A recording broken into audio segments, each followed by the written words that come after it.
Hello friends, स्वागत है आपका इस सेशन में। और आज हम स्टार्ट करेंगे जो हमारी सीरीज चल रही है इंडियन ज्योग्राफी की।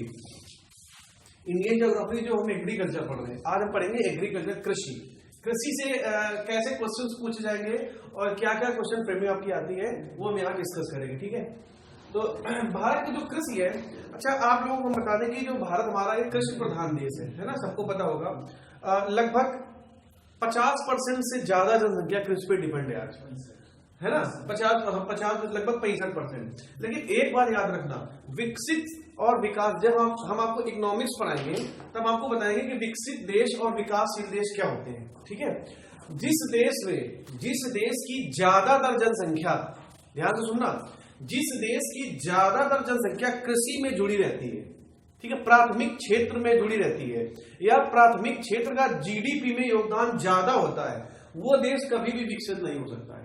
ठीक है, कभी भी याद रखना, ये क्वेश्चन पूछे जाते हैं कि जिस देश की जीडीपी, जानते हो ना, ग्रॉस डोमेस्टिक प्रोडक्ट, ठीक है, सकल घरेलू उत्पाद, जिस देश की जीडीपी में कृषि का सबसे ज्यादा योगदान होगा, कृषि का सबसे ज्यादा योगदान होगा, वो देश कभी विकास नहीं कर सकता है, वो विकसित देश नहीं होगा।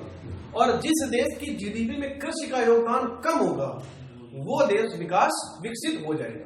ठीक है, अभी तब देखना कि अब देखो, इससे एक कंक्लूजन ये निकलता है, ये सारी चीजें हम आपको इकोनॉमिक्स में बहुत अच्छे से बताएंगे, सारी चीज क्लियर हो जाएगी, डाउन टू अर्थ का है कि मतलब जितनी ज्यादा डिपेंडेबिलिटी कृषि पे होगी, उतना ही हम पीछे जाएंगे। यही तो मतलब निकला भाई, जितना ज्यादा हम कृषि पे डिपेंड होंगे उतना ही हम पीछे जाएंगे, और जितना हम कृषि से दूर होंगे, द्वितीयक और तृतीयक क्षेत्र में जाएंगे। 3 तरह के क्षेत्र होते हैं, प्राथमिक, द्वितीयक और तृतीयक। तो जितना ही हम द्वितीयक और तृतीयक में जाएंगे उतना ही हम विकसित होंगे। आपको बता दें कि बेटा, जब अपना देश आजाद हुआ था, ठीक है, उस समय कृषि का जीडीपी में योगदान 50% था। कितना था? 50%। मतलब जो जीडीपी थी वो आधी जीडीपी हमारे कृषि पे डिपेंड थी। तो देखो उस समय कंडीशन कितनी खराब थी। ठीक, आज की कंडीशन में कृषि का योगदान लगभग 17% है। 17%। तो देखो 50% से 17% आ गया, कम हुआ। जैसे ही कम हुआ तो देखो विकसित हो रहा है कि नहीं हो रहा है देश, मतलब विकसित की हुआ तो नहीं, लेकिन विकसित की ओर बढ़ रहा है। तो ये आप उम्मीद लगा सकते हो कि आने वाले समय में अगर यही सब चलता रहा तो आने वाले समय में विकसित देश बन जाए, कोई दिक्कत नहीं होगी। ठीक है, अमेरिका की जीडीपी कृषि पे डिपेंड ही नहीं है, या अगर डिपेंड है तो ना के बराबर, समझ रहे हो ना। फ्रांस की जीडीपी कृषि पे डिपेंड ही नहीं है, अगर डिपेंड भी है तो ना के बराबर, समझ रहे हो ना। तो कृषि का योगदान जीडीपी में जितना होगा उतना ही तुम पीछे चले जाओगे। ठीक है, क्यों? अच्छा, ऐसा क्यों होता है? देखो, क्योंकि कृषि क्षेत्र में, जो कृषि का क्षेत्र होता है, उसमें सबसे ज्यादा जनसंख्या काम करती है। ठीक है, सबसे ज्यादा जनसंख्या काम करती है, और इनपुट ज्यादा होता है और आउटपुट कम। भाई इनपुट ज्यादा, आउटपुट कम है, होता है कि नहीं होता है? लेकिन यही चीज अगर आप फैक्ट्री में डाल दोगे, ठीक है, तो जितना आप इनपुट डालोगे उससे ज्यादा आउटपुट निकाल दोगे। ठीक है, जैसे आप 8 घंटे खेत में काम करते हो, ठीक है, तो भाई खेत में काम किया, जैसे गए थे वैसे घर आ गए ना। भाई खेत गए थे आप, फावड़ा लेके खेत गए, काम किया और घर आ गए, तो कुछ आपको गेन हुआ, फाइनेंशियली गेन हुआ? नहीं हुआ। और यही आप 8 घंटे का किसी फैक्ट्री में चले जाओ, शाम को 500 करोड़ लेके चले ही हो। ठीक है, तो ये जो सारी चीजें होती है, तो ये जो सारा इकोनॉमिक्स का पार्ट बेटा, जब तुमको इकोनॉमिक्स पढ़ाएंगे तो एक बार सारे कॉन्सेप्ट हम तुमको बता देंगे। जिंदगी में तुम कभी इकोनॉमिक्स का क्वेश्चन नहीं गलत करोगे।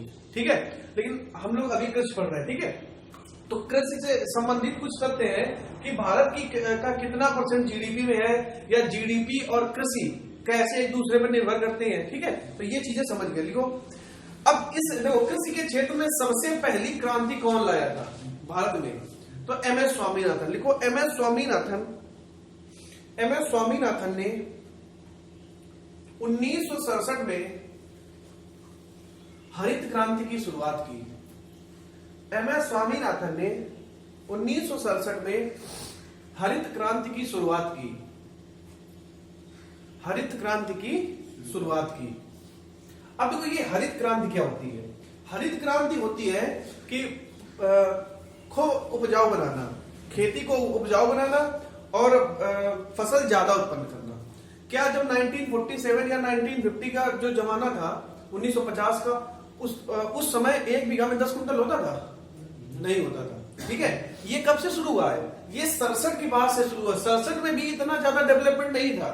67 में भी, जो 67 में पहली हरित क्रांति आई थी, उसमें जो उत्पादकता थी वो बढ़ी थी। किसकी तुलना में? पिछले मतलब 1950 की तुलना में या 1967 के पहले की तुलना में उत्पादकता बढ़ी थी। ठीक है, और धीरे धीरे उसी में चेंजमेंट होता गया और आज ये कंडीशन आ गई है कि 1 बीघे में अगर 10 कुंटल भी होता है तो आदमी कहता है कम जरूर है, ऐसा बोलता है। ठीक है, ये कंडीशन आ गई। उस समय क्या थी? 10 बीघे में 10 कुंटल ना निकले। ठीक है, तो ये जो नई नई टेक्निक आई है, नई नई टेक्निक का मतलब ऐसा कर लो, वैसा कर लो, ये डाल लो, ये खाद डाल लो, ये दवा डाल लो, ये तो दुनिया की बातें हैं। ये कब शुरू हुई थी? 1967 से। और उसके बाद धीरे धीरे उसी में संशोधन होता चला गया और आज हम लोग इस कंडीशन में आ गए। ठीक है, तो पहली हरित क्रांति कौन लाया था? MS स्वामीनाथन। ठीक है, MS स्वामीनाथन कब लाए थे? 1967 में। लिखो, हरित क्रांति का सबसे ज्यादा प्रभाव, हरित क्रांति का सबसे ज्यादा प्रभाव गेहूं पर पड़ा। हरित क्रांति का सबसे ज्यादा प्रभाव गेहूं पर पड़ा। गेहूं पर पड़ा। अब देखो बेटा, जो हरित क्रांति आई थी, बस थोड़ी थोड़ी बातें समझ लो, ज्यादा डिटेल में नहीं जाएंगे, क्योंकि ज्यादा डिटेल में आपके एग्जाम में नहीं पूछा जाएगा। एग्जाम में यही होगा, पूछा जाएगा हरित क्रांति की शुरुआत किसने की? MS स्वामीनाथन ने। कब की? 1967 में। ठीक है, तो हरित क्रांति एक्चुअली थी क्या? देखो, हरित क्रांति का सबसे ज्यादा प्रभाव गेहूं पर पड़ा था और पंजाब के क्षेत्र में सबसे ज्यादा इसका उत्पादन हुआ था। तो यहां से एक चीज आपको सीखने को यह मिली है कि पंजाब के क्षेत्र का मतलब है, पंजाब के क्षेत्र का मतलब है कि जहां पे पानी की सुगमता ज्यादा है। ठीक है, पंजाब में पानी, 5 नदियां का, सतलज, ब्यास, रावी, चीनाब, झेलम, 5 नदियां हैं। तो पंजाब में सबसे ज्यादा उत्पादन हुआ, हालांकि उत्तर प्रदेश में भी खूब सारा हुआ था, क्योंकि गंगा यमुना के जलोढ़ में मिट्टी है यहाँ पे।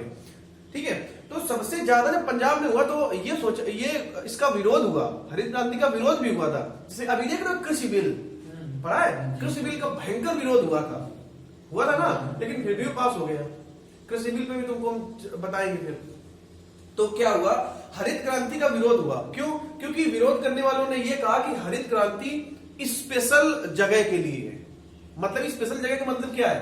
कि जहां पानी की सुगमता अच्छी होगी वहीं ये सिर्फ फॉलो करेगी। अब जैसे राजस्थान है, राजस्थान में इतना हरित क्रांति का प्रभाव नहीं पड़ा था।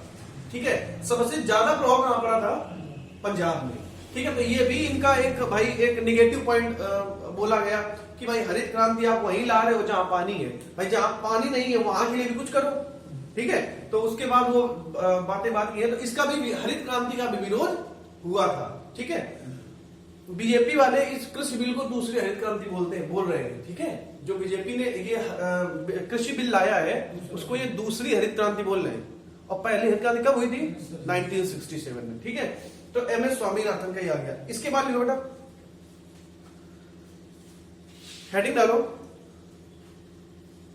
भारत में कृषि विधियां।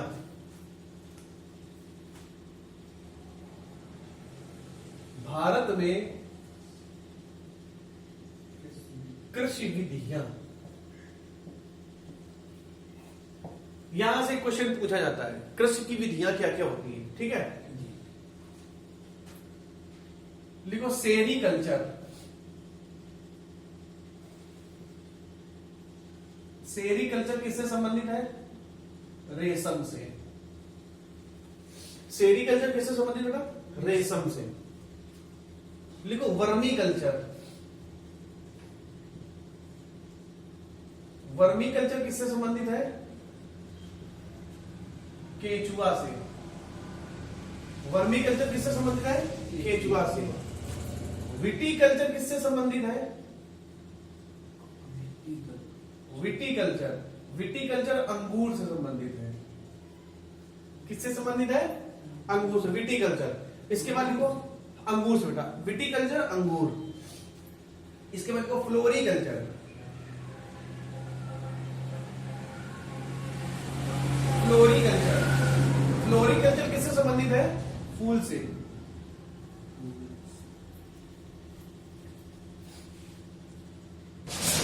फ्लोरिकल्चर किससे संबंधित है? फूल से। फ्लोरिकल्चर के बाद है पोमोकल्चर।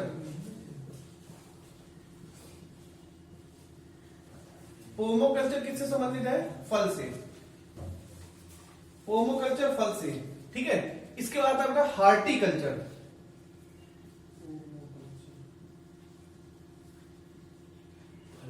हार्टिकल्चर बागवानी। हार्टिकल्चर संबंधित है बागवानी से, ठीक है। विटिकल्चर अंगूर, ठीक है। और एपीकल्चर,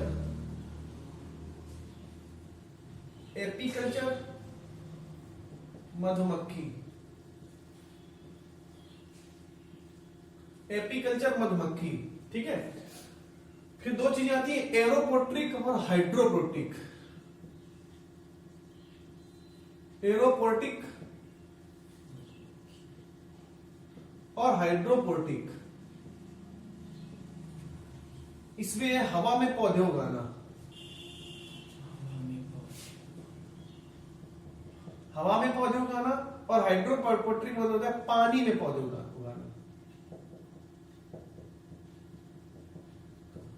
ठीक है, तो ये तुम्हारी कृषि विधियां हैं। सब्जी लिखा, एक लिखो ओलेरी कल्चर। ओलेरी कल्चर, इसका संबंध है सब्जी से। ओलेरी कल्चर सब्जी उत्पादन से, ठीक है। अच्छा देखो, ये हमने लिखा है हार्टिकल्चर। सबसे इंपॉर्टेंट ये बहुत पूछा जाता है, हार्टिकल्चर किससे संबंधित है? बागवानी। व्हाट इज बागवानी? बागवानी क्या होती है? कृषि और बागवानी। अरे बागवानी होता है मतलब जो आप फूल पौधे लगाते हो ना, ये जिससे आपको बागवानी होता है कि जिसमें फूल पौधे जो घर पे लगाई जाती है, एक तरह से मान लो आप, है ना। और कृषि होता है जो खेतों में करते हैं। अब देखो, बागवानी खेतों में नहीं की जाती है, ठीक है। और कृषि हमारे उपजाऊ भूमि में ही की जाती है। अब कृषि को आप अपने गमले में नहीं कर सकते हो, ठीक है।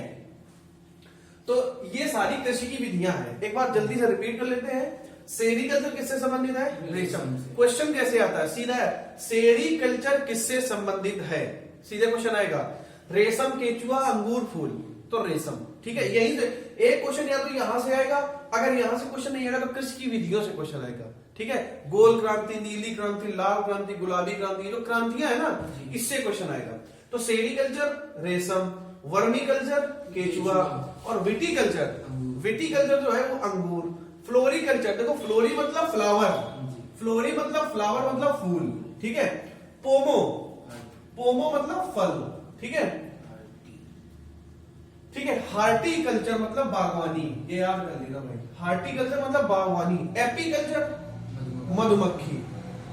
एरोपोट्रिक और हाइड्रोपोट्रिक, सीधे देखो, सीधे क्वेश्चन पूछा जाएगा कि हवा में पौधे उगाने की प्रक्रिया को क्या कहते हैं, ठीक है। तो एरो, जैसे एरोप्लेन है ना, एरोप्लेन मतलब हवा में उड़ने वाला जहाज, वैसे ही एरोपोट्रिक है, ठीक है। एरो मतलब हवा में, पोट्री मतलब पौधे उगाना, ठीक है। तो हवा, ऐसे ही हाइड्रोपोट्रिक पानी में पौधे उगाना। हाइड्रोपोट्रिक का मतलब क्या होता है? पानी में पौधे उगाना, ठीक है, पानी में पौधे उगाना। इसके बाद ओलेरी कल्चर। ओलेरी मतलब सब्जी, ओलेरी मतलब सब्जी। अब देखो, सब्जी और बागवानी दोनों अलग अलग है। सब्जी और बागवानी, बागवानी जब भी आप करोगे तो बागवानी को खा नहीं सकते हो। जैसे कृषि मतलब बागवानी, कृषि और सब्जी तीनों अलग अलग है। जैसे कृषि से मतलब होता है कि कृषि में हम वो चीजें उत्पादित करते हैं जिनको हम शरीर के अंदर ग्रहण करते हैं। सब्जी में भी शरीर के अंदर ले जाते हैं, खाने पीने में इसका यूज करते हैं। अब कृषि और सब्जी में क्या अंतर हो जाता है? कृषि और सब्जी में अंतर आ जाता है खरीफ, रबी और जायद, वहां से अंतर, इसमें डिफरेंस हो जाएगा। लेकिन एक चीज जो हार्टिकल्चर आ गई है, हार्टिकल्चर में सिर्फ आप बागवानी, बागवानी मतलब ऐसी चीजों की खेती की करोगे जिसको आप अपने खाने में यूज नहीं कर सकते। जैसे हो गया फूल हो गया, ठीक है, फूलों की जितनी होती है, और तरह तरह की जो घास उगाई जाती है, ठीक है, बागवान, अरे उसमें किया जाता है ना बागवानी, वो कौन सी ट्रेड होती है? एग्रीकल्चर वाली। एग्रीकल्चर में जो आप पढ़ते हैं ना, उसमें बागवानी का एक प्रैक्टिकल वगैरह होता है कि घास लगाओ, ये उगाओ, फूल उगाओ, फल पौधे निकालो नए नए, ठीक है। तो ये हम लोग हार्टिकल्चर पढ़ते हैं। कुल मिला के आप ये याद कर लेना कि हार्टिकल्चर में मैक्सिमम वो चीजें आती हैं, अधिकतर वो चीजें आती हैं जिनका हम अपने खाने में यूज नहीं करते हैं, जबकि सब्जी और कृषि में ऐसी चीजें आती हैं जिनका हम अपने खाने में यूज करते हैं। अब सर अगर खाने में यूज करते हैं तो सब्जी और कृषि में क्या अंतर हो गया? सब्जी और कृषि में अंतर हम लोग खरीफ, रबी और जायद से निकालते हैं। ठीक है, ये बात समझ में आ गई। अब इसके बाद बेटा हम लोग चलते हैं एरोपोट्रिक देखो और हाइड्रोपोट्रिक। तो हवा में पौधे उगाना कौन सी प्रक्रिया भाई? हवा में पौधे उगाना एरोपोट्रिक, और पानी में अच्छा विटीकल्चर किससे संबंधित है? विटीकल्चर अंगूर से, बहुत अच्छा। ओलेरीकल्चर, ओलेरी है सब्जी, ठीक है। और हार्टिकल्चर है बागवानी। अब बेटा हार्टिकल्चर कृषि क्रांतियां, कृषि क्रांतियां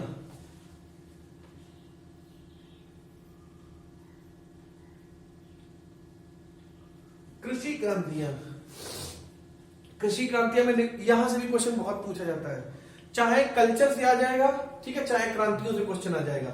यहीं से मैक्सिमम चांसेस यही रहते हैं क्वेश्चन आने के। लिखो हरित क्रांति, लिखो बेटा हरित क्रांति। हरित क्रांति किससे संबंधित है? खाद्यान्न से। हरित क्रांति किससे संबंधित है? खाद्यान्न से, ठीक है। इसका सबसे पहला यूज किसने किया था? एमएस स्वामीनाथन ने। कब किया था? सबसे ज्यादा किस? 67 से 1967, ठीक है। उस समय भारत का प्रधानमंत्री कौन था? इंदिरा गांधी। इंदिरा गांधी पहली बार प्रधानमंत्री कब बनी थी? 1966, ठीक है बेटा। तो हरित क्रांति का संबंध है खाद्यान्न से। इसके बाद श्वेत क्रांति, श्वेत क्रांति दूध। इसी के नीचे लिख लो श्वेत क्रांति का जनक वर्गीज कुरियन को कहते हैं। श्वेत क्रांति का जनक वर्गीज कुरियन, श्वेत क्रांति का जनक वर्गीज कुरियन।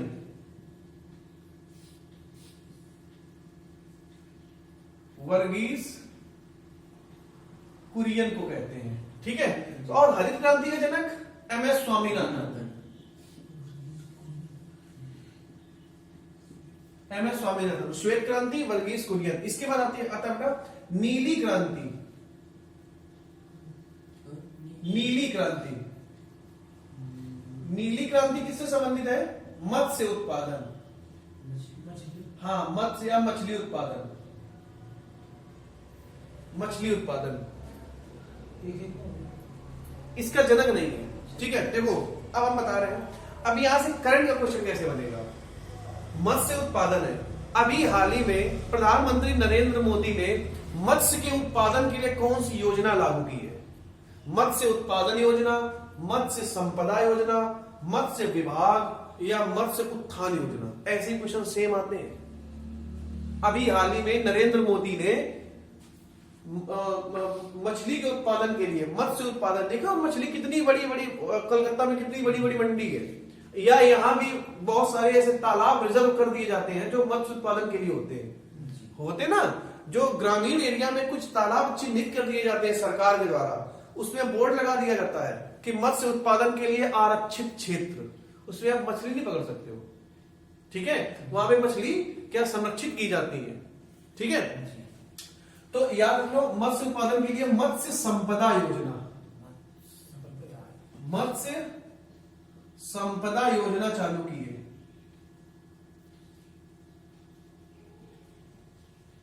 मत्स्य संपदा योजना, ठीक है। नीली मत्स्य उत्पादन के लिए 2019-20 की है, ठीक है। मत्स्य संपदा योजना ना, क्वेश्चन चारों इसी संबंधित आएंगे। मत्स्य संपदा, मत्स्य उत्थान, मत्स्य विभाग या मत्स्य कल्याण, ऐसे क्वेश्चन मतलब ऑप्शन आपको दे दिया जाएगा। तो मत्स्य संपदा योजना, ठीक है। अब इसके बाद तो 3 हो गई, ठीक है। हरित क्रांति, श्वेत क्रांति और नीली क्रांति। हरित, श्वेत और नीली, ठीक है। ग्रीन, व्हाइट और ब्लू। अब देखो इसके बाद आता है पीली क्रांति,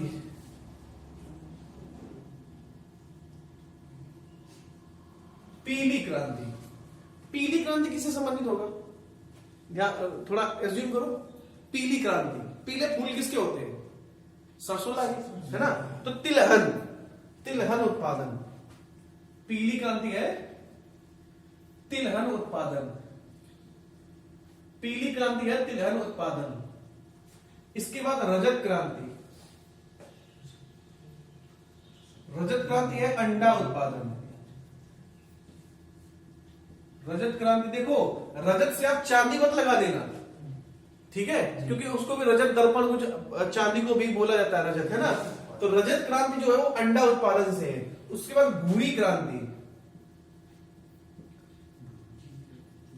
कुछ कुछ इसमें ऐसे ऐसे बेटा नेमोनिक हैं जिनको आप पढ़ के इसको बहुत अच्छे से याद कर सकते हो। जैसे पीली क्रांति, तो पीला क्या होता है? सरसों, और सरसों तिलहन है कि नहीं है? पर तिलहन कौन होता है? जिससे तेल निकलता है, तो पीला से सीधे तिलहन मार दो।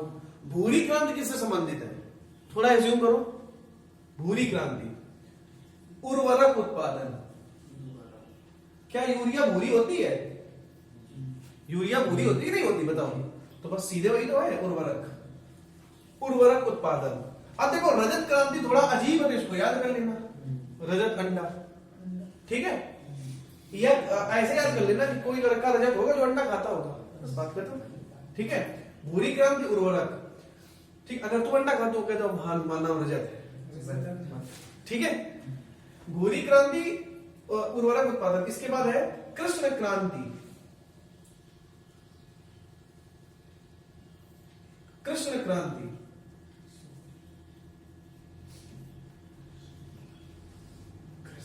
कृष्ण क्रांति किससे संबंधित है? बायोडीजल,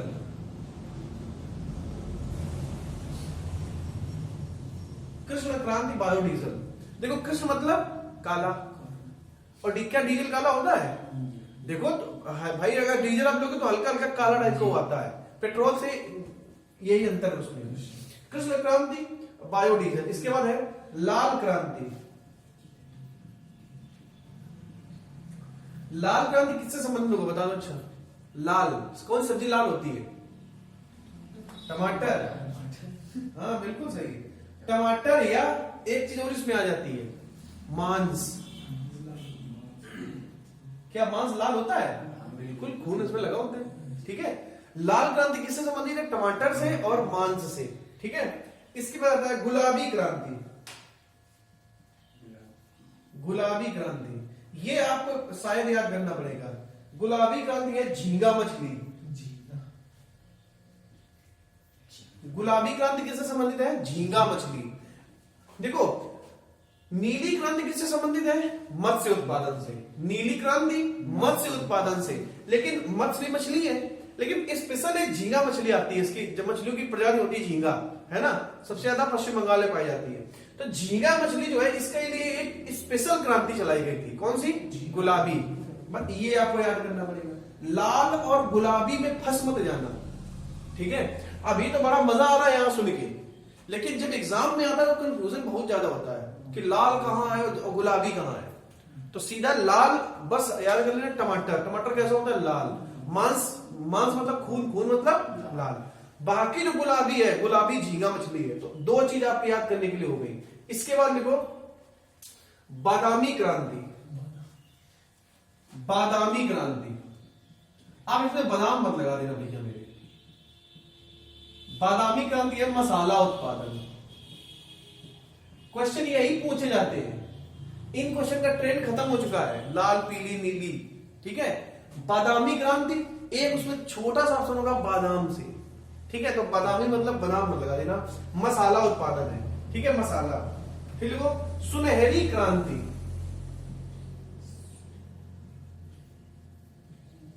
सुनहरी क्रांति।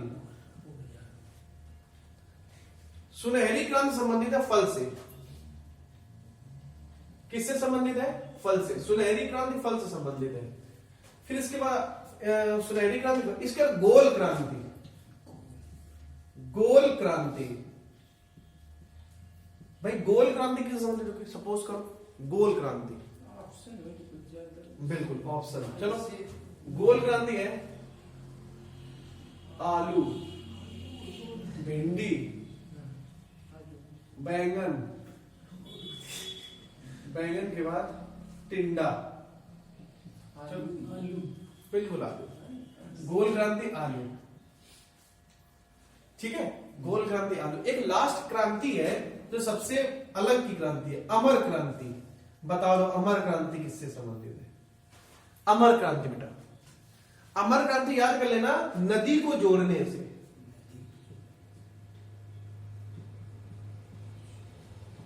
क्रांति क्रांति करते करते तुम यही न चले जाओ, अंडा और ये तो वो, ठीक है। अमर क्रांति एक है कि अमर क्रांति का मतलब होता है ऐसी सब्जी जिसको खाने से आदमी अमर हो जाए, ऐसा कुछ भी नहीं है। अमर क्रांति संबंधित है नदी को जोड़ने से, ठीक है। तो ये सारी क्रांतियां आपके एग्जाम में पूछी जाएगी, या तो ये आ जाएंगी या तो सेरिकल्चर वो आ जाएगा, विटिकल्चर, एपीकल्चर, हार्टिकल्चर, ठीक है। तो पीली क्रांति तिलहन, ये आपको बहुत अच्छे से याद होगा, तिलहन। इसके बाद रजत क्रांति अंडा, भूरी क्रांति उर्वरक, कृष्ण क्रांति बायोडीजल, लाल क्रांति टमाटर या मांस, गुलाबी क्रांति झींगा मछली। इसके बाद सुनहरी क्रांति, सुनहरी क्रांति आपकी फल, ठीक है।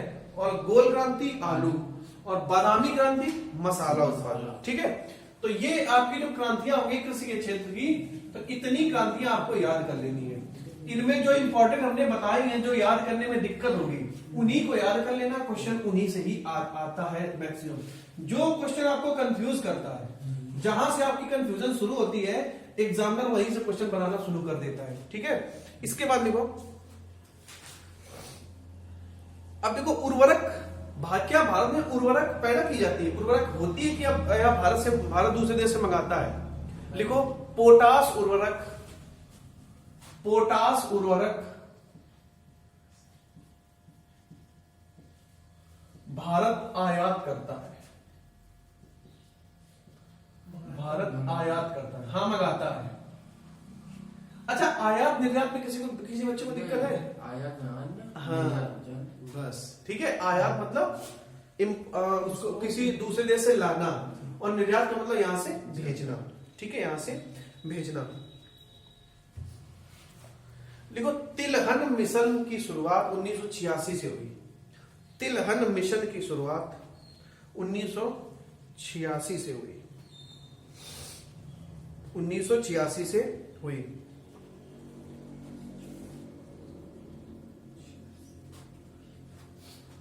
लिखो सबसे ज्यादा गेहूं का उत्पादन, पॉइंट लग लेते हैं ना, एक पॉइंट लगा के, सबसे ज्यादा गेहूं का उत्पादन उत्तर प्रदेश में होता है। गेहूं का उत्पादन उत्तर प्रदेश में, और प्रति हेक्टेयर गेहूं का उत्पादन, बिल्कुल प्रति हेक्टेयर आ जाएगा पंजाब। पंजाब का मुख्यमंत्री कौन है सर? कैप्टन अमरिंदर सिंह, बहुत अच्छा, ठीक है। गेहूं का उत्पादन ये हो जाएगा, और प्रति हेक्टेयर में पंजाब है। ये दोनों क्वेश्चन आ गए, ठीक है। इसके बाद लिखो, अच्छा तंबाकू का नाम सुना है? तंबाकू में क्या होता है? निकोटीन होता है, निकोटीन, ठीक है। अब लिखो, तंबाकू की पत्तियों को सुखाने की क्रिया को, तंबाकू की पत्ती, तंबाकू की पत्ती सुखाना क्या कहलाता है? क्यूरिंग, क्यूरिंग कहलाता है। तंबाकू की पत्ती सुखाना क्यूरिंग कहलाता है। अच्छा, भारत में सबसे ज्यादा चाय कहां होती है? कर्नाटक, केरल, असम। देखो, भारत में सबसे ज्यादा चाय, भारत में सबसे ज्यादा चाय असम में होती है, जो 1840 से शुरू हुई। असम में होती है, जो 1840 से शुरू हुई।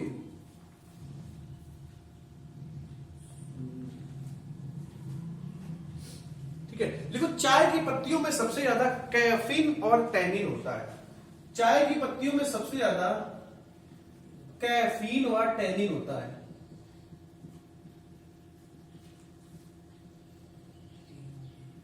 कैफीन और टैनिन होता है। चाय की पत्तियों में सबसे ज्यादा क्या होता है? कैफीन। उसके बाद क्या होता है? टैनिन होता है। ठीक है,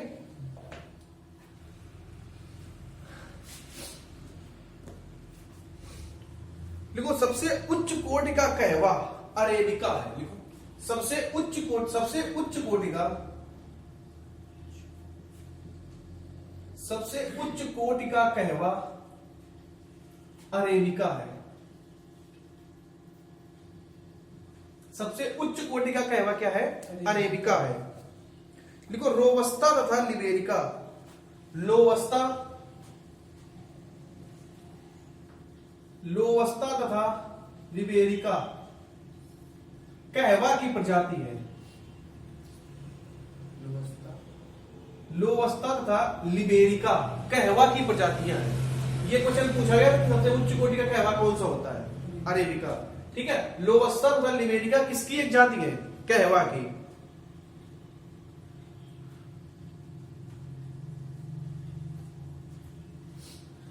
लिखो दूसरा नेक्स्ट पॉइंट लिखो, पॉइंट लगा दिया ना।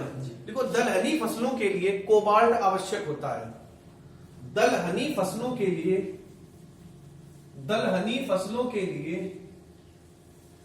कोबाल्ट आवश्यक होता है। दलहनी फसलों के लिए कोबाल्ट आवश्यक है।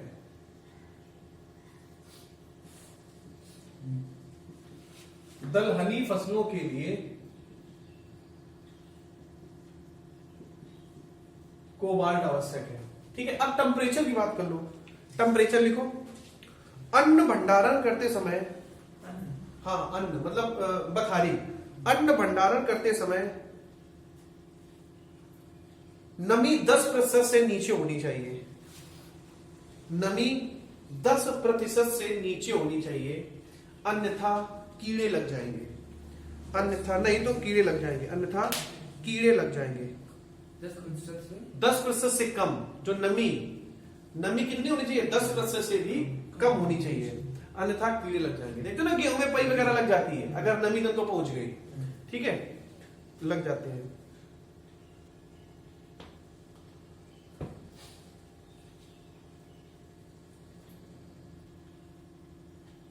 देखो सबसे ज्यादा सुपारी कर्नाटक में होती है। सबसे ज्यादा सुपारी कर्नाटक में तथा नारियल तमिलनाडु में होते हैं। सबसे ज्यादा सुपारी कर्नाटक में तथा नारियल तमिलनाडु में होते हैं। तथा नारियल तमिलनाडु में होते हैं। तथा नारियल तमिलनाडु में होते हैं। ये बेटा आपका कृषि पूरा हो गया यहां से। ठीक है, इतने कृषि से चीजें आप लोग रिवाइज कर लेना। क्वेश्चन यहीं से पूछा जाएगा। अगर क्वेश्चन यहां से नहीं आएगा तो क्वेश्चन इंपॉर्टेंट करंट अफेयर के डाटा से आएगा, जो कृषि का डाटा है। ठीक है, हमने वो तुमको भी कराया है कि सबसे ज्यादा लौह उत्पादक राज्य, सोना कहाँ होता है, चांदी कहाँ होता है, पेट्रोलियम, ये नहीं कराया। बट अच्छा कृषि का करा दिया, फल फूल रेशम दाल वगैरह करा दिए ना। ठीक है, ये सारे नोट्स बना रहे हो आप? जी हाँ, ठीक ठीक बेटा। तो अब नेक्स्ट क्लास में हम लोग वो वाला डाटा भी कर लेंगे, खनिज धातुओं वाला, कि सबसे ज्यादा सोना कहाँ पाया था, चांदी कहाँ पाया। ठीक है बेटा, तो आज क्लास हम लोग यही खत्म करते हैं। नेक्स्ट क्लास से मिलेंगे। Thank you.